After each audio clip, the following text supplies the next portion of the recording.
Hi hello வணக்கங்க. இன்றைக்கி மத்தியான சாப்பாடு வீடியோ குட்டி மீன் விளாக் பார்த்துடலாமா? இன்றைக்கி வந்து கோயில் சாப்பாடு தான் பார்த்துக்கோங்க. எந்த கோயில்னு பார்க்குறீங்களா? எங்கள் கடைக்கு ஆப்போசிட்டில் இருக்கக்கூடிய முத்தாரம்மன் கோயிலில் தான் நான் வந்து கோயிலுக்குள்ளே போய் சாப்பிடக்கூடாது பார்த்துக்கோங்க. ஸோ அதனால் வந்து அப்படியே எங்கள் கடையில் உள்ள ஸ்டாஃப் வந்து வாங்கிட்டு வந்திருந்தாங்க. சூப்பராக இருந்துச்சு. எனக்குன்னு சொன்ன உடனே அவங்க நிறைய சோறு கூட்டு எல்லாமே வச்சு கொடுத்து விட்டுருந்தாங்க பார்த்துக்கோங்க. ஃபஸ்ட்டு நான் வந்து பொடியரசல் பங்குன்னு சோறு, அப்புறம் வந்து சாம்பார், அப்புறம் அவியல் கூட்டு ட்ரை பண்ணேன். சூப்பராக இருந்துச்சு பார்த்துக்கோங்க. கோயில் சோறுனா எனக்கு எவ்வளோ பிடிக்கும்னு உங்களுக்கு நல்லாவே தெரியும் பற்றிலாம். அப்படியே மறுபடியும் விரசிட்டு அப்படியே துவரம் கூட்டு எடுத்து என்ன செஞ்சேன், இன்னொரு தடவை என்ன செஞ்சுக்கிட்டேன், சாம்பார் சோறுக்கு வந்து எடுத்துக்கிட்டேன் பார்த்துக்கோங்க. அதுவுமே சூப்பராக இருந்துச்சு பார்த்துக்கோங்க. அடுத்தது இந்த தீயல் கூட்டி எங்கடான்னு தேடினு பார்த்தா கடைசியில் உள்ளாடி கடந்திருக்கு. அதையும் எடுத்துகிட்டு செஞ்சேன். டேஸ்ட் பண்ணி பார்த்தேன். சூப்பராக இருந்துச்சு பார்த்துக்கோங்க.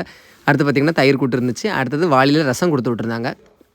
வாளியில் உள்ள ரசத்தை அப்படியே ஊற்றிட்டு அப்படியே ரசத்தை மடக்குன்னு குடித்தோம் பாருங்கள். என்ன டேஸ்ட்டு கோயில் ரசம் சூப்பராக இருந்துச்சு. அப்படியே நல்லா விரசி அப்படியே சாப்பிட்டுட்டு தீயல் கூட்டி அப்படி தொட்டு நக்கியாச்சு. ஃபைனலாக கப்பில் ரசம் கொடுத்து விட்டுருந்தாங்க. அதையுமே இலையில் ஊற்றி சாப்பிட்டாச்சுங்க. உங்களுக்கும் கோயில் சாப்பாடு பிடிக்குன்னா மறக்காமல் கமெண்ட்டில் சொல்லுங்கள். தேங்க்யூ.